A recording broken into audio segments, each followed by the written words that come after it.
Welcome to the Millennial Investing Podcast. I am your host, Clay Fink, and on today's episode, I am joined by Evan Carmichael. Evan, welcome to the show. Thanks for having me, Clay. I'm excited to be here. Let's do this. It is really a pleasure having the opportunity to chat with you today. You have over 3.3 million subscribers on YouTube. This growth, when I was looking at your website, just blew my mind. You had something like a couple thousand in 2013, and it really just exploded from there in terms of subscribers. I'd like to start off by asking you, what led you to even starting the channel back in 2009?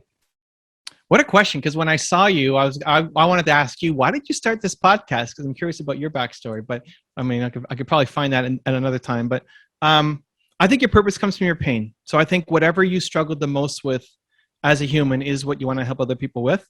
And so I struggled so much as an entrepreneur in my first business and not believing myself, having no money. I mean, we can dive into that if you want, but I want to help other people who are 19-year-old Evan, who are struggling with the same things that I struggle with. And I'm sure it's part of why you start this show as well, is you want to help, the younger Clays who are making all the mistakes and like, hey, I can shortcut your path. Like, I want to help, I want to serve. And at the time, 2009, YouTube wasn't very, like, it wasn't the thing. Being a YouTuber wasn't a thing. Being an influencer wasn't a thing. I mean, I guess I'm dating myself a bit, but it was the only video platform at the time. And I'm a visual learner. So I like to be able to, like, even if this is an audio podcast, I like to be able to see you because it makes it easier for me. Otherwise, I'd have to have my eyes closed and just really focus because audio is the worst way for me to learn. So YouTube was the only video platform. So I started making video content because I wanted video content myself. So I wasn't Nostradamus. I didn't know, like, I predicted this was going to happen. It was really just, I want to serve. I want to help entrepreneurs like me, and I want to do it in a visual way. And so I went to YouTube. Yeah, I guess on my side, I didn't even start the podcast. I actually got hired just back in October 2021. And what led me here was they had a job posting for a podcast host. And I was just a huge fan of the show. And just having the opportunity to teach others, kind of like the mission you have, is just an incredible opportunity and something I feel that I couldn't pass up. And, the guys running this company are huge mentors of mine and have been for many years. So it's really cool to be in this position to help others. I think at the end of the day, it's what we all want. Like, we all want to feel like we're making a difference. We all want to feel like today we're going to wake up and do something that matters to somebody, to another human. And whether it's our own business or whether we're at a job somewhere else, like the feeling like I'm going to do something today that's going to matter to at least one person is the juice of life. Like, that's what it's all about. And I think when most people wake up and drive to a job that they hate and they feel like they don't matter, and that's why most people, will hate their lives. And so this is the path. I mean, I'm doing it through my content. You're doing it through hosting a podcast. Other people can do it in their own ways. Maybe it's just being a great father or a great mother or a great, you're helping people. We all want to feel like we matter to somebody else. Did you ever imagine the channel becoming this big, or did you just focus on that impact that you wanted to make on others, and then the subscribers kind of came on their own? So could you talk about that part of your journey?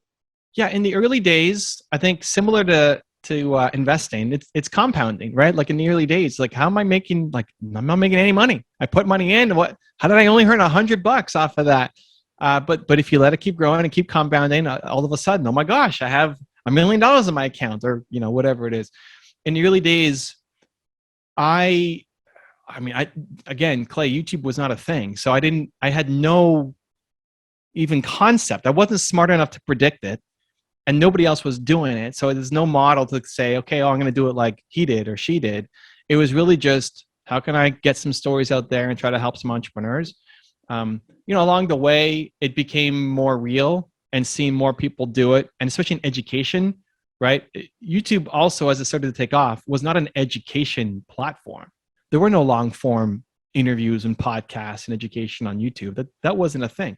I made a 6-minute video. One of my first big videos was 6 minutes long, and people in the industry ridiculed me for making a video that was too long and that I didn't understand how the internet worked and nobody would ever watch it.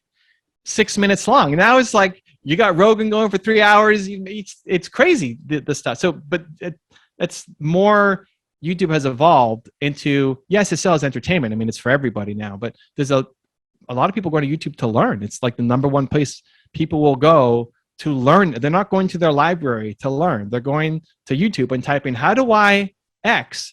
And then here's a video. And so for all of the, as you know, YouTube, people ask me, is it too late for YouTube? Like, not even close.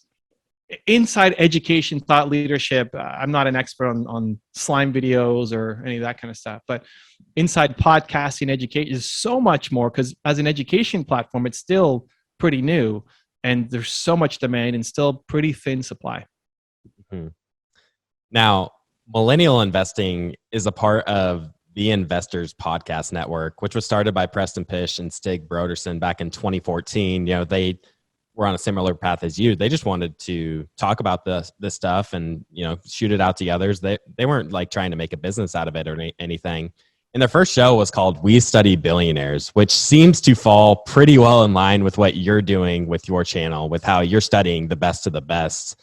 And I think with many of these successful people and their companies, they're very mission driven. So I'm curious, what is your mission, or what's the mission of your YouTube channel? I want to solve the world's biggest problem, which I think is people don't believe in themselves enough. And I think everybody has what I call Michael Jordan level genius at something. Like, you're the best in the world at something. You're the Michael Jordan of something. And the problem is, one, you don't believe that you are, and maybe not you, Clay, but the general you. And two, you don't explore enough to chase down the thing that you could be great at. You know, whatever you think the world's biggest problem is, cancer, perfect. Like, I think the woman who solves cancer should have already solved it, but she's a manager at an accounting firm, hates her life, instead of having gone to medical school and figured out how to go solve cancer. So that's what I wake up every day trying to do: solve the world's biggest problem. People don't believe in themselves enough. I have a passion for entrepreneurs more than, I guess, every general human. I don't know. It sounds maybe not a great way to put it, but I love entrepreneurs. Like, I think entrepreneurs are going to solve the world's biggest problems. So I don't default to waiting for the government to change some rule for me to be able to do something. It's, okay, I'm an entrepreneur. I'm going to find a way, and we're going to make the world a better place. So that's the mission forever. Now, you've seen this massive growth in your number of subscribers. I'm curious, how do you measure the impact that you're having in that problem you're trying to solve? What are some of the things you're trying to look at to determine, yes, I am, you know, working towards my mission of making more and more people believe in themselves? Yeah. So there's no metric that I look at as like, oh, I've hit it, because I'm not going to hit it. Like, the whole point is to have a goal so big that you never hit it. I'm reminded of Ted Turner, who's billionaire, and his dad, his goal was to be a millionaire, and he hit it. He became a millionaire. He realized that life was basically the same afterwards. And Ted then said, I'm going to set a goal so big that I never hit it. And that, for whatever reason, stuck with me. Just set a goal so big that you never reach it, and that you have something to go and strive for every single day. Like, I think we should have something that's bigger than ourselves and what we can create. And yet you wake up every day trying to do it. You know, it's like you're trying to empty the ocean. You can't, but you wake up every day trying to empty the ocean. You know, or that story with the story of the boy and the starfish and all the starfish on the seashore. You know that one or no? Yeah. I don't. Oh, it's like there's a storm comes through and there's starfish everywhere on the seashore, and there's this boy who like picks it up and just putting the starfish back in the ocean. And a guy walks by and he says, "What are you doing? Like, there's so many you're never going to save all these starfish. What are you doing?" It's like, you're right, but I saved that one, and I saved that one, and I saved that one, right? So you're never going to solve it for everybody, but you could wake up every day trying to solve it for everybody. So I don't measure it by how many, like, once I hit 3 million subscribers, that's it. Now I'm good. I did it. You know, like, there's no number, because having 10 million subscribers is not going to be the difference, or 100 million subscribers or whatever. Why I say it and frame it like that to myself is just the idea that I want to be doing things at a bigger scale. So I want to say yes to opportunities where it has the ability to potentially reach people. Even saying yes to this. I don't talk a lot about investing, but this is a chance to reach a new audience that maybe doesn't know me and can connect to the message a little bit. So you say yes to that and say no to one-on-one coaching, because It's great to help one person, but it doesn't have the impact and reach that I want to have. So it's less about metrics of how I'm measuring. It's not about, in investing, it's easy to see how much money you have in your bank account. And if it keeps growing at 7.5%, I'm going to make XYZ, great. I don't think with a purpose, you can quantify it like that. It should be something that's just way bigger than yourself. Mm-hmm. Yeah, I'd say I'm a very, I want to look at the numbers and look at the real data. So transitioning into this role where there's just so many things I could be working on to help spread the word with the podcast, that's one of the challenges I've found. I'm really curious, what are some of the common themes that you've found among all of these successful individuals that you've studied? Well, first, the belief in themselves to go do something when everybody said that they can't, right? I mean, whoever you look up to, your favorite heroes of all time, not just in entrepreneurship, but athletics or music or arts, whatever. People told them they couldn't do it. And there was no reason why they should have been able to do it, but they just did it. They believed in themselves to do it. Like on paper, it looked like there's no way they were going to win, and yet they went off and won, which I always found really inspiring. Two, they did something about it. I think the biggest problem for most people is they just never start. If you're listening to this and you want to start investing, you start. I get it. It's scary. You can make mistakes, but you've got people like Clay and the guests coming on to help you and give you guidance and teach you, but you'll never get ahead by sitting on the couch and never doing anything, right? So many people sit on great ideas. Even if all you do is buy an ETF and sit on it for 5 years, it's better than sitting here doing zero and then 5 years later looking back and say, oh man, I wish I did that 5 years ago. We're stuck living in regret instead of actually doing something, making a change. So I think of financial education, a lot of I wish my parents taught me this, or why didn't we learn this in school? How does school not teach us how to invest and take care of it? Great. I mean, so you didn't learn it in school, learn now, right? Like that's not going to change anything for you. So the only thing that will change is taking some kind of action. And that's what a lot of these successful people, all of them, this is what they've done. They have every reason not to do it, and yet they go off and they just start taking action. And then the last one is they kept going. They keep following through. Like fail, okay, great, go. So if you buy a stock and it tanks, that means you're done? You're never going to invest it ever again? Or if the ETF has a bad month, you sell and then you're out? I mean, you have to keep going. You got to keep learning. This is a forever game that we're playing here. And successful people do that. And the ones who don't reach it, there's not that much that's different. Like they're not more talented. They're not more skilled. They're definitely not smarter. They believed in themselves when they shouldn't, when they air quote shouldn't. They started and they just kept going. And here they are.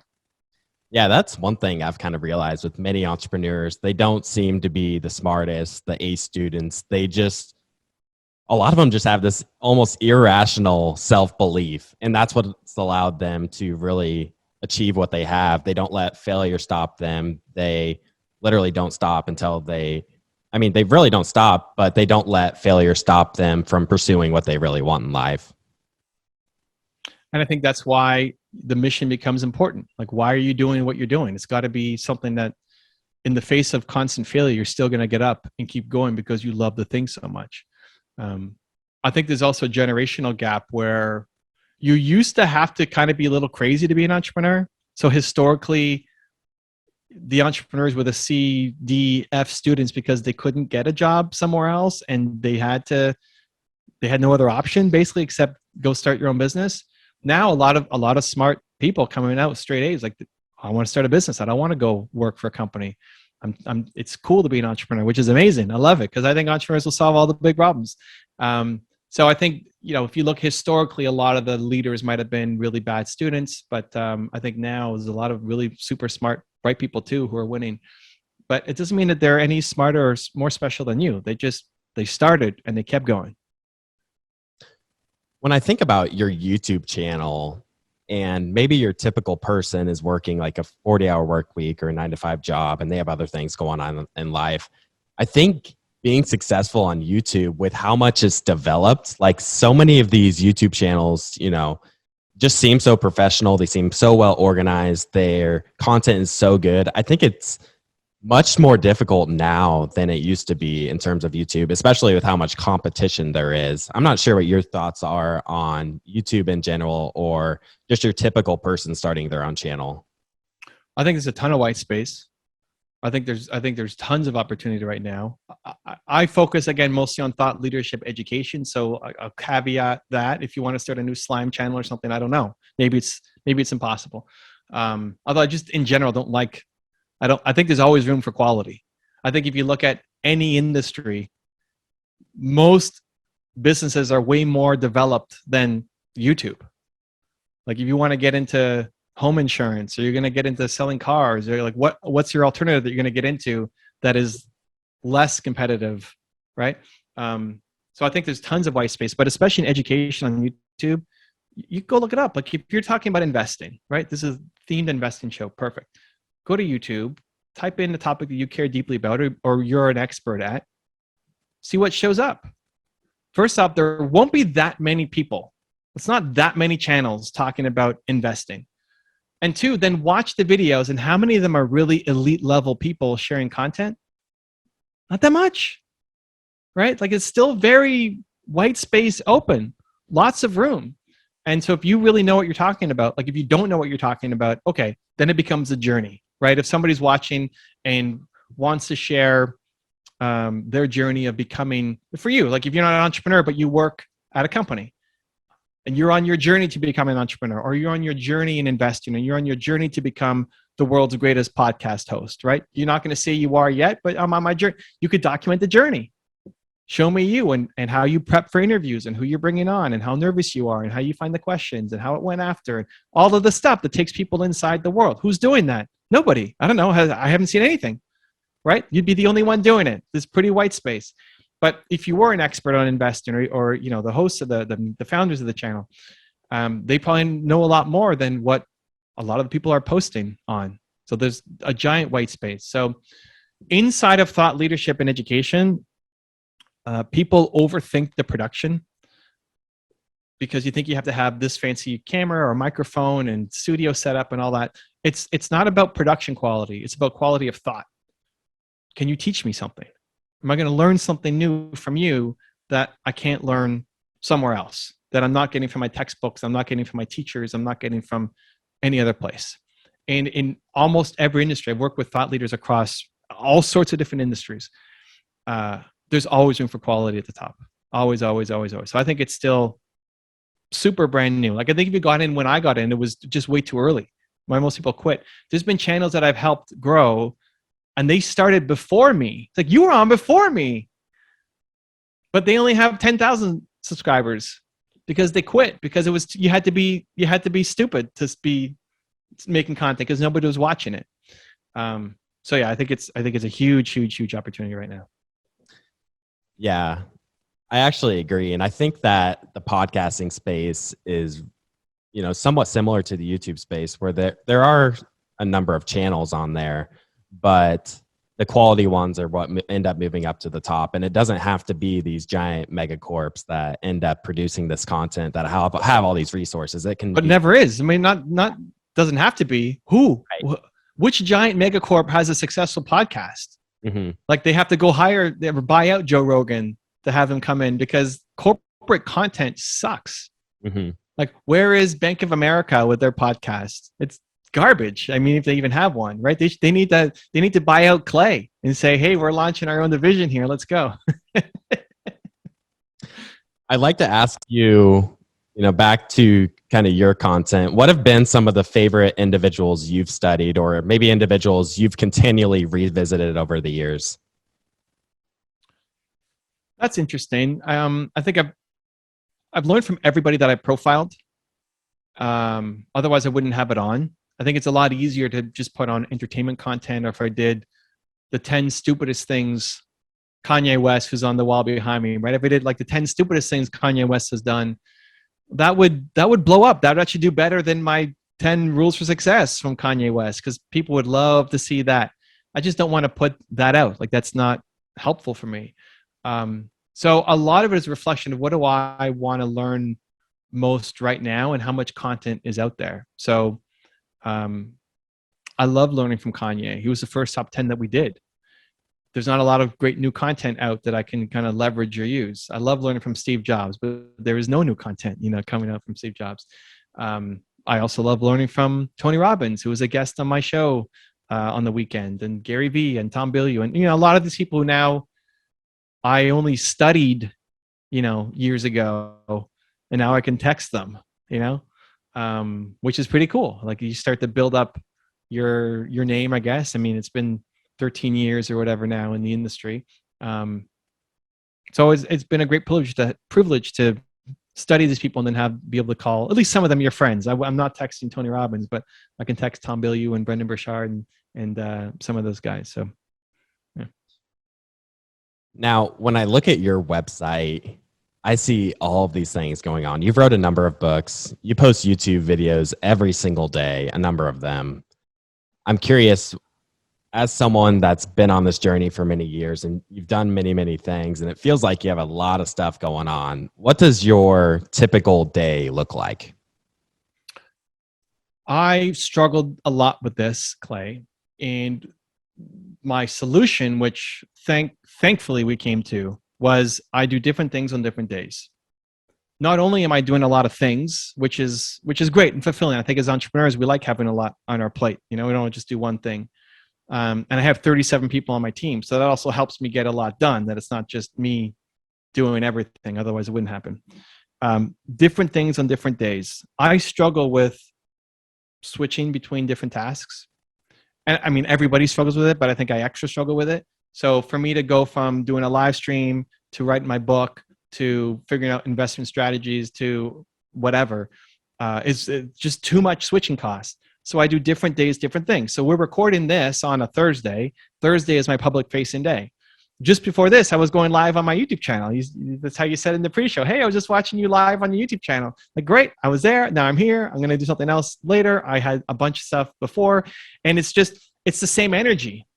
So I'm not thinking about my YouTube channel. I'm not thinking about making new content. I'm not thinking about my next book. I'm not thinking about my investing strategies. I'm not thinking about NFTs or Bitcoin or anything. All I'm thinking about is it's my extrovert hat on, and I'm spreading the message today. And it's all day, just doing lives and going on people's shows. Monday's my mentoring day, where I'm all I do is focus on my team, mentor my team. We got 37 people. They matter. They need to grow. The growth of my company is much more about how well they do versus how well I do at this point, right? So I'm mentoring my company, right? Tuesday is YouTube day. I'm filming videos all day long, like just content. Wednesday's project day, whatever project I want to work on. Thursday, public facing day. Friday is my CEO day. Saturday is my fun day. Sunday is family admin day, and then repeat. So it allows me to get a lot more productive and also happier and not lose so much time in between different projects. So I think being able to chunk your time out like that based off energy makes a big difference. I really like that. Do you ever feel burnt out, or do you have like a cutoff on when you'll stop working, or do you adjust with maybe how you're feeling? I'm curious how you approach that too as an entrepreneur. Yeah, people ask me about burnout because we've done 12,000 videos. Not all of them are public. That's over 13 years. I don't see work-life balance. It's just life. Like, is this work? It's not work for me. Maybe it's work for you. I don't know, but it's not work for me. Like, this is fun. I see Clay in here. This is going to be fun. Just like this conversation is giving me more energy than it's taking. Like I'm an introvert. I'm shy by nature. So when I start my day on a Thursday doing interviews and stuff, my first one is probably the worst. And then the energy I brought here is from my YouTube live stream. And then I'm going to take Clay energy and pour it into the next person. And I have more energy than I had at the beginning because of you. So this is feeling. Yeah, this is just all life. This isn't work. And so I think you burn out from doing too much of the stuff that you don't like. Like if I had to do accounting all day long, oh my God, I would burn out in 3 days. I'd be out, like tap, I'm out. I'd be burnt out. But doing this, I love. And all those different days that I have on different things on different days, all of those things fill me up for those days. And stepping into my schedule should feel exhausting and crazy, but this is my life. I love it. And me stepping into Clay's life should be terrible for me. Like, oh my God, I don't want to do that. I don't want to research guests and talk investing all day long. And they're like, what are you talking about? That's the best stuff ever. Carmichael, let's go. So I think you burn out from doing too much of the stuff that you don't enjoy. And I've always just pivoted my business to do things that I enjoy. Hey everyone, Clay Fink here, host of the Millennial Investing Podcast. Today, I wanted to tell you guys about this exciting new investment tool called Titan. Titan is an investment platform that was made for everyday investors that want their money actively managed by a team of experienced analysts. With how hectic life can get at times, why not outsource your investments to the experts? They offer 3 equity portfolios and America's very first actively managed crypto portfolio. Since launching each portfolio, Titan has outperformed the benchmark in 3 of their 4 portfolios on an after-fee basis. They aim to grow your investments by 15% annually, and at this rate of growth, this implies your money doubling every 5 years. My favorite fund is their flagship fund, which invests in the highest quality large cap growth stocks in the US. Join the smarter way to invest with Titan. All it takes is $100 to get started. Right now, if you sign up through our link, titan.com/TIP, you'll get your first 3 months of investment management for 0 fees. That's titan.com/TIP for 0 fees. I got it. I really like that as well. Another question I had related to your content. I think with the type of content you produce, I think many people can get stuck consuming it and not actually doing anything or taking action. And you kind of alluded to this earlier, how successful people, they recognize a problem and they take action on it and they stay persistent and stay consistent with it.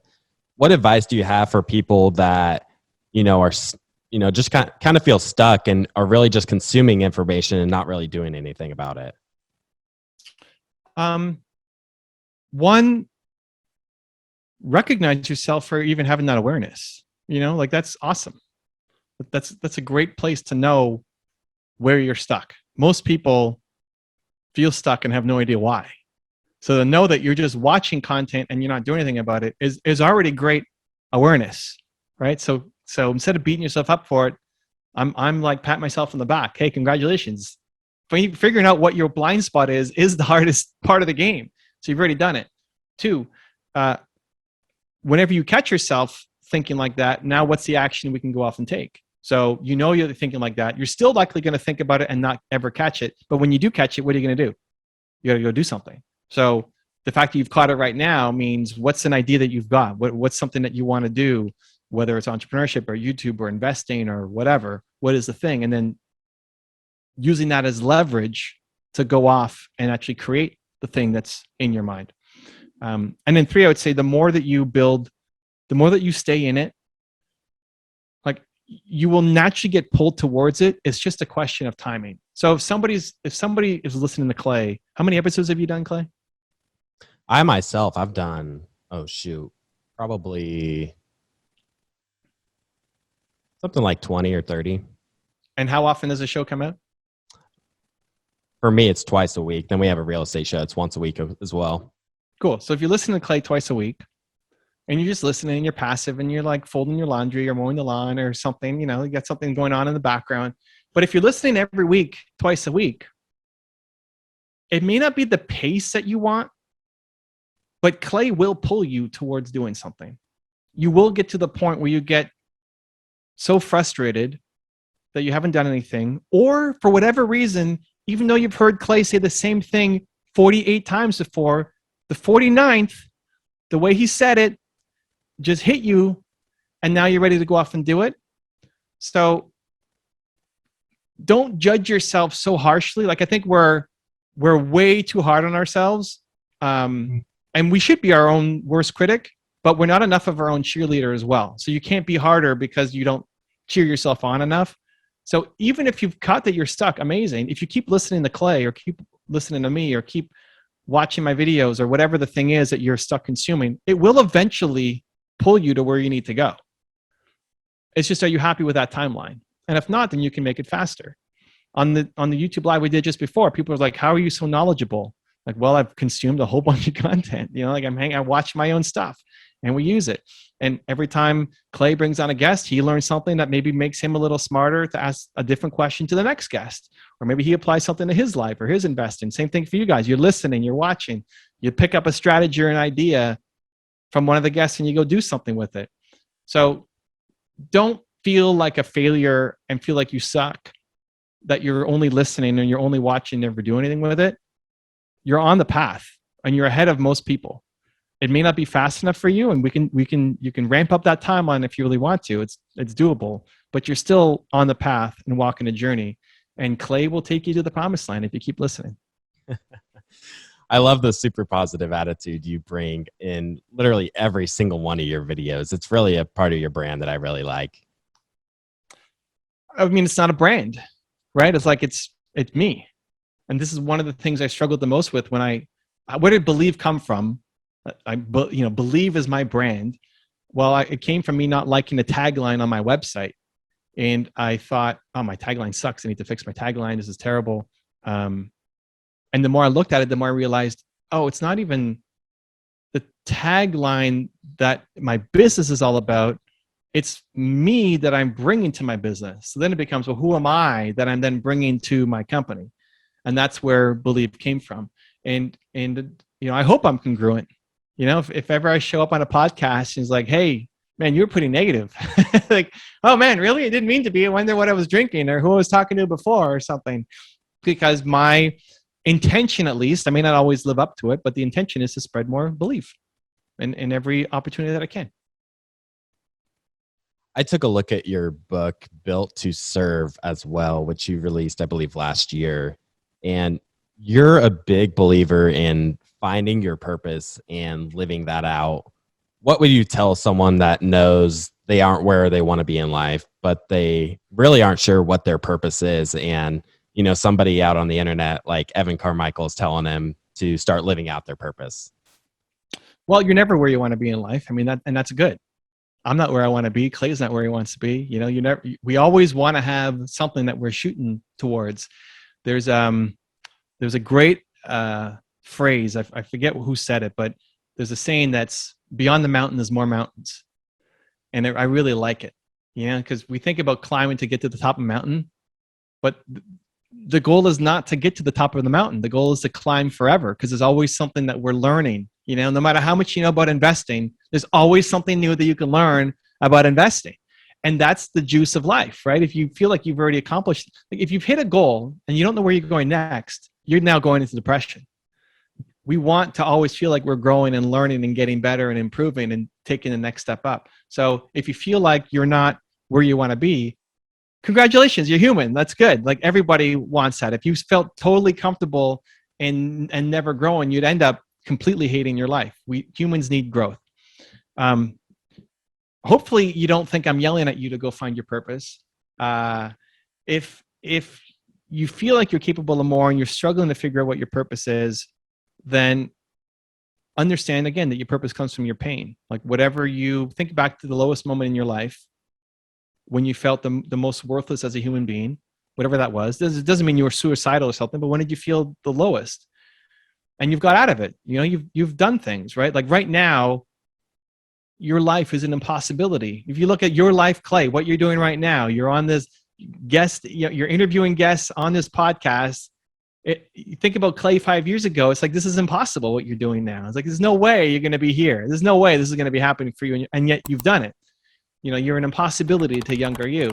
And so there's lots of younger yous out there who also feel like it's impossible. And your story, your message, whatever you did to get out of the hole you were in is teachable. And they'll listen to you in a way that they won't listen to Evan Carmichael or Ray Dalio or Oprah Winfrey or whoever, right? They'll listen to you because you are exactly like them. And that's the ultimate, we are built to serve. We love it. It'd be great to hold the door for somebody or buy the cup of coffee for somebody behind you in line. Awesome. But when you can see somebody who basically is younger you and you see their eyes light up that, oh my gosh, this life is actually possible. Like I could do that instead of staying stuck here. That's the best thing of all time. And we all have that. And no matter how low you are, you were worse before, and so being able to help those people, I think is the way through. Yeah, that's definitely one of my favorite parts of being a host. It, really just puts me out there, and it gives people the opportunity to say, hey, Clay might know something about this. So they'll ask me something about investing, and they'll just always be so grateful that I even respond to them. I'm like, I love helping people out, even if I'm not even charging anything. I just love helping them and help people, get their finances in order, because, that's such a big problem today. Well, and first off, everybody loves helping people, right? Like it's baked into us. So if somebody, I think humans are good. Like I think we're naturally good. So why is there so much negativity and somebody's coming to your podcast, leaving a nasty comment or on a YouTube video if they're good? Well, I think hurt people hurt people. I think they're just really hurt. I think people are in a lot of pain. And if you're honest with yourself, when you were in a lot of pain and struggling with something, were you always your best self? Were you always so kind and nice and helping people with their finances and guiding, right? It's like, no, you're probably not that you were necessarily that rude, but looking back, there's lots of moments, me too, that I could say, that was not best Evan right there because I was in pain. So most people, they're just in a ton of pain, but everybody wants to serve. Everybody wants to do good. But then diving deeper into that, why you love it so much isn't just because it's a big problem for everybody. Like that's a nice macro thing. Is it a problem for America? Of course. But so is lots of other stuff. Why are you not solving global warming or pollution or malaria? Or like there's lots of stuff that you could be solving. There's something that happened to you that you realized how important finances were in your life, that when you realize that, you're like, oh my gosh, why didn't I learn this before?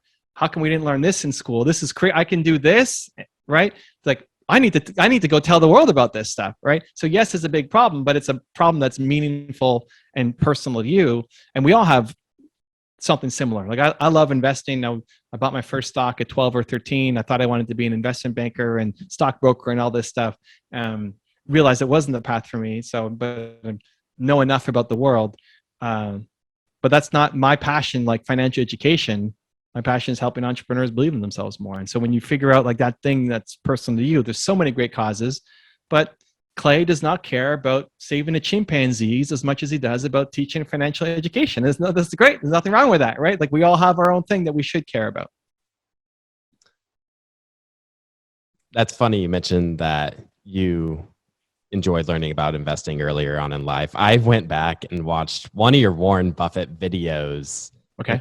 For this interview, and YouTube showed me that I had already watched one of your Warren Buffett videos that was published back in 2015, 7 years ago. It's just like crazy how, the world kind of loops back on itself sometimes. How back in 2015, I got inspiration from one of your videos about Warren Buffett, learned how he became this giant investment mogul, and now we're speaking today. It's just a crazy world. That's cool, man. Thank you for sharing that. Yeah, it's funny how those things go. And if you just, a lot of it is just staying in the game long enough and great things start to happen. Like for most of us, just like compounding interest, like we quit too soon on things. And when you can compound it, it's going to have just a much bigger impact. So that's awesome. I mean, for me, I cared a lot about investing. I wanted to make money. I didn't know how to do it. I asked my parents, they said, go be a banker because bankers make money. Right. So it's like, it's not really, like the greatest advice, I guess. How do I make a lot of, what stocks do I buy? I had this little stock competition when I was in maybe high school. I don't remember. And I asked my parents, okay, what stocks do I buy? Like, buy the banks, the big four Canadian banks, Royal Bank and TD Bank. And like, okay, cool. They didn't really outperform or win, but that was my entry, into that world. And I really loved it. I thought I wanted to be a financial advisor, investment broker or something. Anyway, my path took a different turn, but pretty familiar with the world. Mm-hmm. I'm super curious. As an entrepreneur with a rapidly growing business, you're hiring people, you're figuring out ways to expand the business. How do you think about investing? Do you have your own portfolio, or are you focused on your own businesses? Do you invest in other businesses? What does that look like for you? Yeah, that'd be interesting, especially for this audience, because I'm probably coming from a different perspective. I tell the people around me, so, accountants, lawyers, life insurance people, et cetera, that my heart is in my business and my head is in my wallet. So I will take more risks in my business. I care deeply about what I do. It's something I need to wake up and feel like today's going to matter in my business. But for my financial side, like, okay, I don't care, whatever makes sense. It's like, I'm not emotional. Like, I need to go buy this stock because it's going to take off. I've also gravitated towards a much, this is maybe your perspective would be helpful in this. I was doing some numbers, and I bought companies that I like, that I believed in the owners. So I bought in Facebook, I bought Amazon, I still hold those, and then I bought ETFs, XIC. I'm Canadian, so that's our big XIC, BlackRock. I was doing some numbers, and I was comparing it to real estate, where people go, you leverage your real estate, right, to then buy a home, and you make money off the whole upside while paying really low interest rates. Why not do that in the stock market? Like, why not? I would never leverage against Facebook. I'm just too risk adverse for that. I mean, people do it all the time. You take margin, great. That just feels way too risky for me. But to leverage the market, to leverage the ETF, like leverage the entire Canadian stock market or the entire Dow Jones or whatever, I would bet on that. If you have a long enough horizon, right? Like, if I don't need the money in the next 3 years.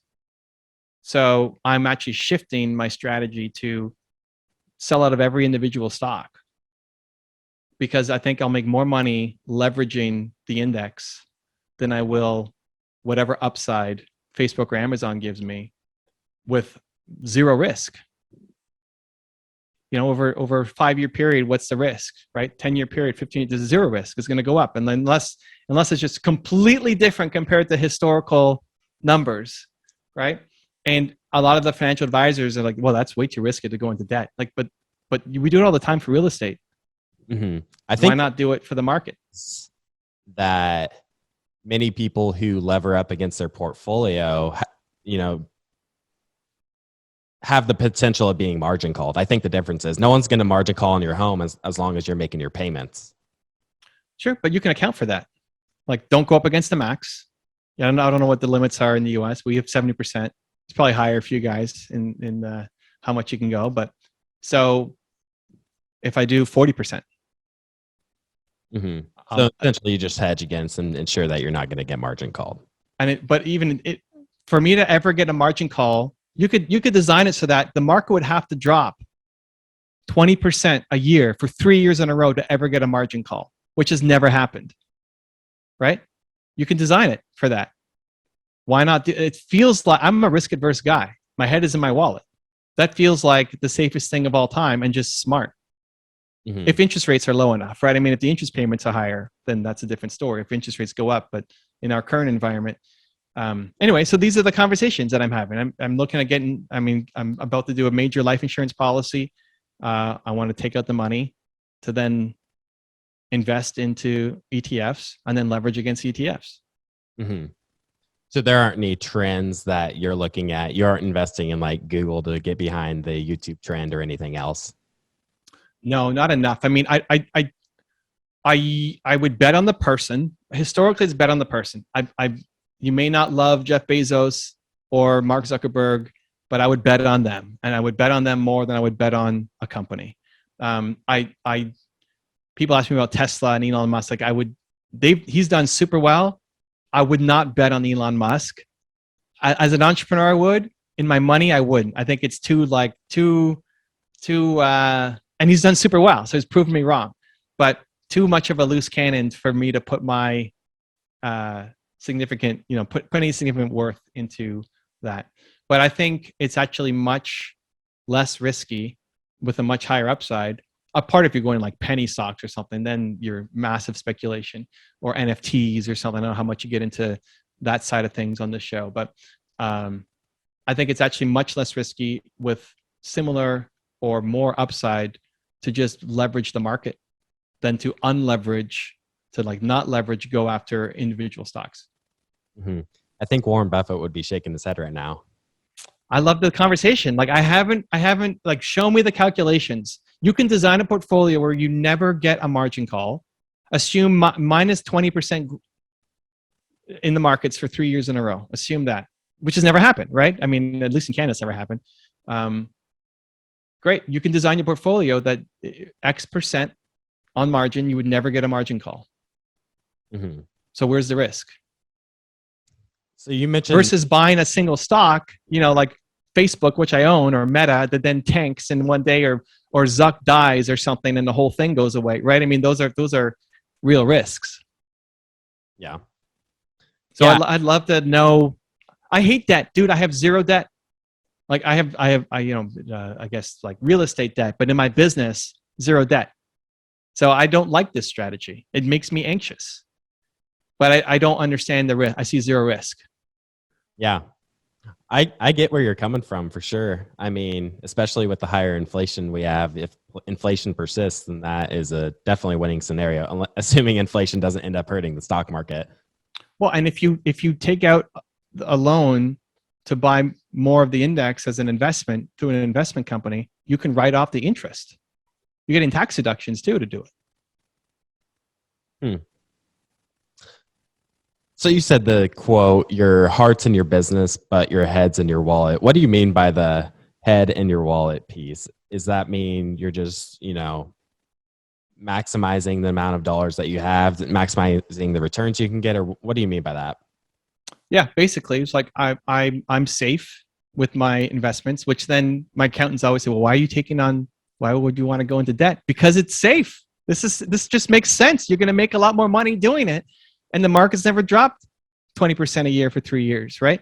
And when I say that, it's more. This came up a lot in a discussion with life insurance and taking out debt against the life insurance. Real estate is what a lot of people will put their money into. I'm not a fan of real estate, just in general. I don't like it.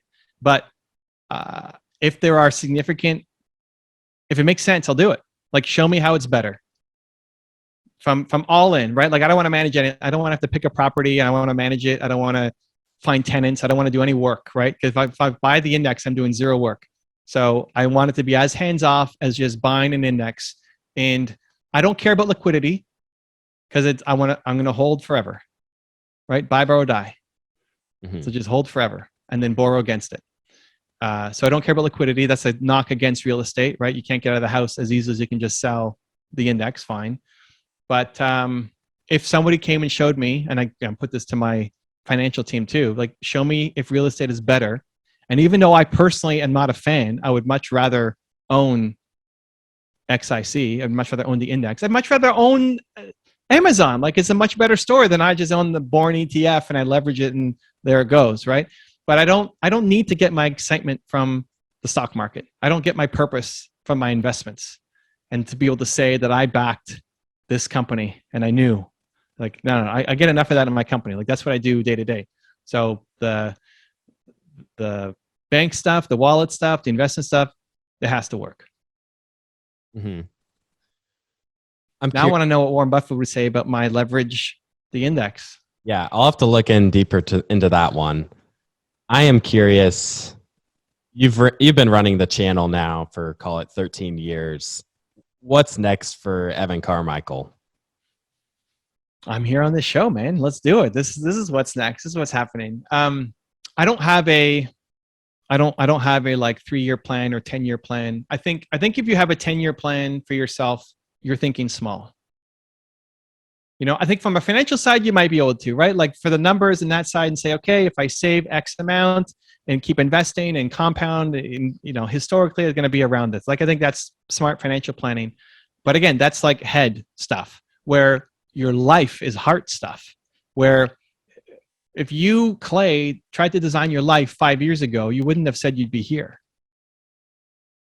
That's 100. So why do you think you know where you're going to be in the next 5 years, right? Like, you don't. Not if you're growing, not if you're learning, not if you're getting better and improving and investing in yourself.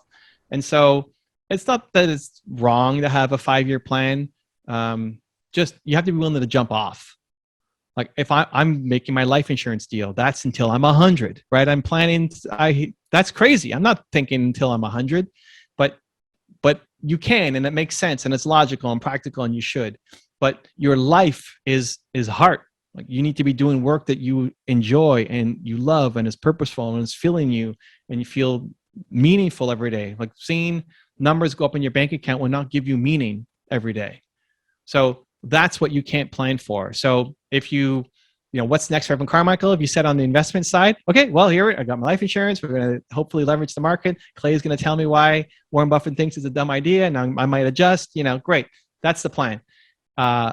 Life and like business, heart, I have no idea. I'm here. This is what I'm doing this show, and the willingness to say yes to the next thing because I'm not trapped by what I said I was going to do in my 3-year plan 3 years ago. But it's got to be big. Like, it's got to be towards the mission. I want to solve the world's biggest problem. That doesn't change. I want people to believe in themselves more. That will never change. So the next thing I do, it's like, maybe it's not YouTube anymore, right? At some point, YouTube's been a great run, but if Clay and I are doing this in 10 years, we're going to be in each other's living rooms or something. We're going to be in our VR headset, a hologram world, or whatever, right? And so it's not being so attached. If my X year goal was to have X number of subscribers on YouTube, I think that's a silly goal, because 3 years in, maybe I'm supposed to be jumping off of YouTube and starting a company with Clay, changing the world in VR. Yeah, ready to hop on the next opportunity, whatever follows. In service of the mission. But that's terrible financial planning, right? Oh, Bitcoin's here, so let me just put all my money in Bitcoin, right? Like, you have to know trends but you have to have a solid plan. Like, if you're looking at this as your life, like you need this money for the rest of your life, you're creating the plan for yourself, then you have to have more long-term forecasting. And you can do that to a high degree in the finance world. You can't do it in entrepreneurship and life.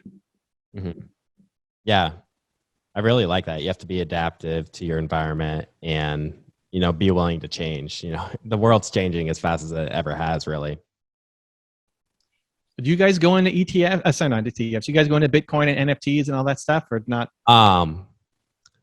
So we talk a lot about kind of what's going on in the market. We'll talk a lot about individual stocks, and we do talk about Bitcoin as well. We really haven't dived into the other crypto stuff. Yeah, we talk a lot about Bitcoin. We love Bitcoin. We're open to being wrong on that idea. And we're always just trying to learn more and more. And we're, kind of like you, open to whatever opportunities we think are, good risk reward chances for investing. Yeah, I mean, Bitcoin is great. Ethereum is next, and then NFTs are the Wild West. So like, NFTs are anything, and that's really, there's a huge upside on the NFTs are penny stocks, but you're really betting on. I think there's actually a bigger opportunity with NFTs and penny stocks, because you're betting on the jockey, like you're betting on the person doing it, that they're going to be still around. So, Tom Bilyeu has Impact Theory. I bought a bunch of his. He's also a friend, but Tom, I know personally, and he is going to turn this into something huge. This is not investment advice, guys. Caveat, but I'm betting on Tom delivering, and knowing him, I think that's a lot safer bet than any individual kind of penny stock.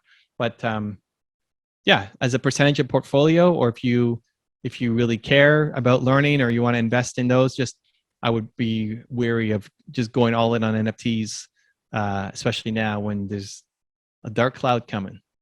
Yeah. It sounds a lot like many of the things we talk about with individual companies, is thinking about the management and who is running the company. And that's really a big focus that you put on it. So, Evan, I want to give you a chance to give a handoff to our audience. So if they'd like to get connected with you and learn more, they can go and do so. So where can they go to find you, get connected with you? I'm Evan Carmichael, pretty much anywhere. We talk a lot about my YouTube channel, so that's probably the easiest spot. Go watch the 2015 Warren Buffett investment advice video that helped Clay get started on his journey. That's probably a good one. Maybe we link that up in the show notes. Yeah, I mean, I'm on every platform, basically, Evan Carmichael. Awesome. Thank you so much, Evan. I really appreciate it. And it was a great time chatting with you. Appreciate you, man. Take care. Thanks for watching. Make sure to subscribe and hit that notification bell so you don't miss out on our next podcast episode and new investing resources. What are your takeaways and thoughts about this discussion? Let us know in the comments section below.